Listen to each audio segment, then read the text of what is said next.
তোমরা তোমাদের সন্তানদেরকে সর্বপ্রথম তিনটি বিষয় শিক্ষা দাও।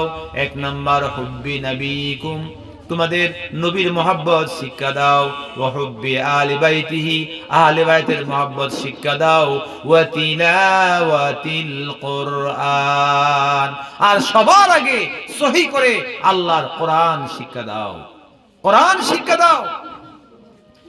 আল্লাহর যে বান্দা, আল্লাহর যে বান্দি তার সন্তানগুলোকে, ছেলেকে মেয়েকে সবার আগে যারা আল্লাহর কোরআন শিক্ষা দিবে, নবীর মহব্বত শিক্ষা দিবে, মাদের উচিত সন্তানকে নবীর কাহিনী শোনানো।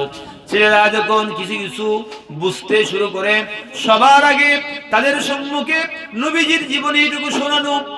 মাদের উচিত নবীর জীবনীটুকু শিক্ষা, নবীজির বাল্যকালটুকু সন্তানদেরকে শিক্ষা দেওয়া। ছেলেরা মেয়েরা শোনো, বিশ্ব নবী রাসূলুল্লাহ সাল্লাল্লাহু আলাইহি সাল্লাম যখন বালক ছিলেন, বাল্যকালে তিনি কাউকে আঘাত দেন নাই, কাউকে আঘাত দিয়ে কথা বলেন নাই, কাউকে গালি দেন নাই, মারামারি করেন নাই। আল্লাহ রাসূলকে কেউ যদি আঘাত করেছে তিনি ক্ষমা করে দিয়েছেন। আমার সন্তানরা, তোমরা বাড়ি থেকে বাইরে যাইবা, খেলাধুলা করবা, খেলাধুলা করবা, মারামারি করবা না। তোমাকে কেউ আঘাত করলে পাল্টা আঘাত দিবা না, তোমাকে কেউ গালি দিলে পাল্টা গালি দিবা না। আমরা তো উল্টা শিখাই, বলি কি যে আমরা বলি যে মায়ের খাইয়া লেগেন মায়ের দিয়ে আসবে না, এটা কোনো ভদ্র মায়ের শিক্ষা হতে পারে না। একজন ভদ্র মা তার সন্তানকে বলবে, সাবধান, তোমার নামে যেন কেউ আমার কাছে বিচার দিতে না পারে, অর্থাৎ তুমি কারো উপর আক্রমণ করে জুলুম করে আসবা না। ইয়া আইয়ুহাল্লাযীনা আমানু কু আনফুসাকুম ওয়া আহলিকুম নারা, হে ইমানদারগণ, তোমরা তোমাদের ছেলে মেয়েদেরকে, আহলিয়ালকে, পরিবার পরিজনকে জাহান্নামের আগুন থেকে রক্ষা করো। হে বান্দারগণ, তোমরা তোমাদের সন্তানগুলোকে জাহান্নামের আগুন থেকে রক্ষা করো। তার মানে হলো সন্তানদেরকে সবার আগে আল্লাহর কোরআন শিক্ষা দাও, আদব শিক্ষা দাও, দ্বীন শিক্ষা দাও, তাহলে তোমার সন্তানকে জাহান্নামের আগুন থেকে রক্ষা করতে পারবে।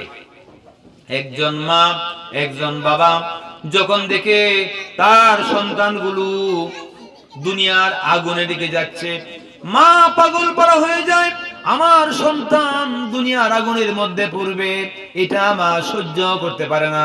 কিন্তু আল্লাহর কোরআন বলছে, তোমার সন্তান যদি দ্বীনি ইলম হাসিল না করে, তোমার সন্তান যদি আদব আখলাক না শিখে, তোমার সন্তান যদি দ্বীনের পথে না চলে, তাহলে সে সোজা জাহান্নামের পথে আছে, জাহান্নামের পথে আছে। যে সন্তান নামাজ পড়ে না সে তো জাহান্নামে আছে। যে মেয়েটা বড় হইছে, পর্দা করে না, বেপর্দা অবস্থা চলতেছে, সে যত বড় অফিসার হোক, যত বড় বেতনের মালিক হোক, সে সোজা জাহান্নামের পথে আছে।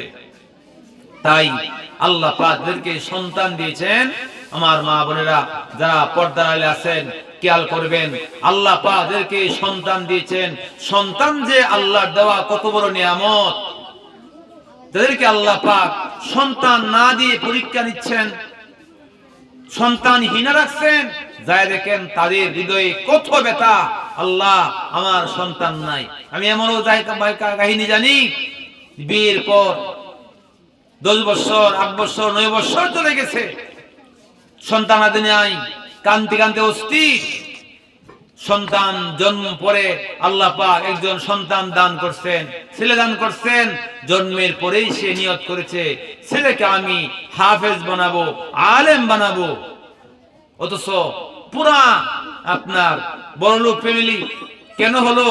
9 বছর 10 বছর পর্যন্ত সন্তান থেকে মাহরুম রাখার কারণে সে বুঝছে একটা সন্তানের দাম কত। আর আমরা যারা সন্তান সহজে লাভ করছি, আমরা তার গুরুত্ব বুঝতেছি না। মা বোনেরা, ঈমানের পরে সবচেয়ে বড় দামি নিয়ামত হচ্ছে নেক সন্তান। ছেলে মেয়ে উভয় দামি। আলহামদুলিল্লাহ আপনাদের মহল্লায় মহিলা মাদ্রাসা হয়েছে। আজকে আমাদের মা বোনেরা, আমাদের মা মুনিরা তারাও আজকে লেখাপড়া করে দাওরায়ে হাদিস পর্যন্ত লেখাপড়া করার সুযোগ তারা পেয়ে গেছে, দ্বীনি ইলম হাসিলের সুযোগ পেয়ে গেছে। এটা বড় সৌভাগ্যের বিষয়। আমরা অনেকে মনে করি মেয়ে সন্তান জন্মগ্রহণ করলে মা বাবার মুখ কালো হয়ে যায়, দাদা দাদির মুখ কালো হয়ে যায়। নবীজি বলছেন খায়রুল আওলাদি বানাত, যে উত্তম সন্তান হচ্ছে মেয়ে সন্তান। ছেলেও ভালো মেয়েও ভালো। রাসূল বলছেন ছেলে মেয়ের মধ্যে উত্তম সন্তান হচ্ছে মেয়ে সন্তান। মান আলা সালাসা বানাতিন আও মিসলাহুন্না ফাআদ্দাবাহুন্না ওয়া রাহিমাহুন্না হাত্তা ইউগনিয়াহুন্নাল্লাহ আওজাবাল্লাহু লাহুল জান্নাহ। নবীজি বলেন আল্লাহ পাক যাকে তিনটা মেয়ে দান করেছেন, তিনটা মেয়ে আল্লাহ পাক তাদেরকে দান করেছেন, ওরা যদি ওই তিনটা মেয়েকে লালন পালন করে, আদব শিক্ষা দান করে, ইহসান করে, দয়া লালন পালন করে এবং সৎ পাত্রে পাত্রস্থ করে, আওজাবাল্লাহু লাহুল জান্নাহ, আল্লাহর রাসূল বলেন তার জন্য আল্লাহর জান্নাত ওয়াজিব হয়ে যাবে। তিনটা মেয়েকে লালন পালন করলে এবং তাদেরকে উত্তম আদব শিক্ষা দিলে, দয়ার সাথে লালন পালন করলে, দ্বীন শিক্ষা দিলে তার জন্য আল্লাহর জান্নাত ওয়াজিব। এই জন্য সবার আগে সন্তান দিওকে দ্বীন শেখাতে হবে। রাসূল পাক সাল্লাল্লাহু আলাইহি ওয়াসাল্লাম বলেন তোমরা তোমাদের সন্তান দিওকে সর্বপ্রথম তিনটি বিষয় শিক্ষা দাও। এক নাম্বার হুব্বি নবীকুম, তোমাদের নবীর মহব্বত শিক্ষা দাও। ওয়া হুব্বি আলি বাইতিহি, আহলে বাইতের মহব্বত শিক্ষা দাও। ওয়া তিলাওয়াতিল কুরআন, আর সবার আগে সহি করে আল্লাহর কোরআন শিক্ষা দাও। কোরআন শিক্ষা দাও।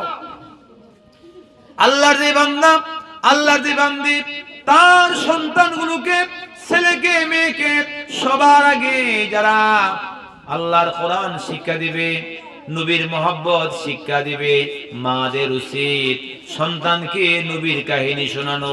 ছেলেরা যখন কিছু কিছু বুঝতে শুরু করে সবার আগে তাদের সম্মুখে নবীজির জীবনীটুকু শোনানো। মাদের উচিত নবীর জীবনীটুকু শিক্ষা, নবীজির বাল্যকালটুকু সন্তানদেরকে শিক্ষা দেওয়া।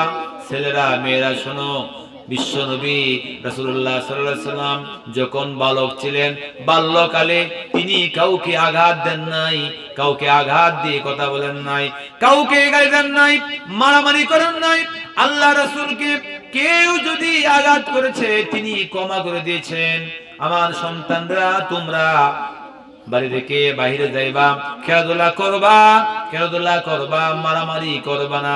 তোমাকে কেউ আঘাত করলে পাল্টা আঘাত দিবা না, তোমাকে কেউ গালি দিলে পাল্টা গালি দিবা না।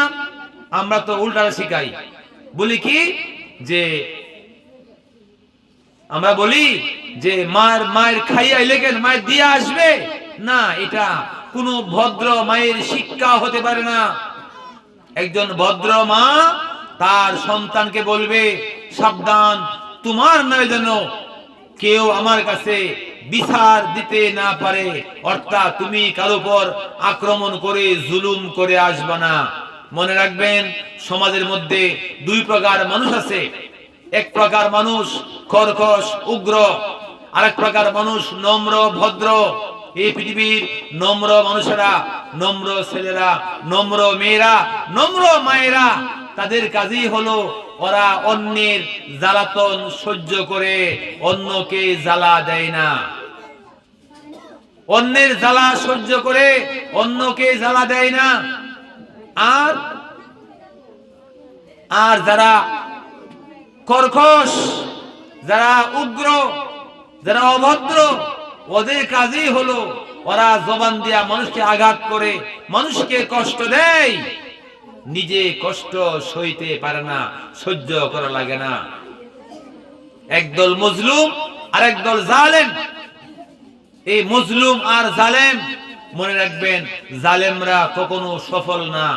আপনার সন্তান যদি ওই দলের অন্তর্ভুক্ত হয়, আপনার সন্তান যদি ওই দলের অন্তর্ভুক্ত হয় যারা মার খাইয়ে আসে, মার দিয়ে আসে না, যারা অন্যের গালিগালাজ শোনে কিন্তু গালিগালাজ দেয় না, তাহলে বুঝবেন আপনার সন্তানের ভবিষ্যৎ উজ্জ্বল।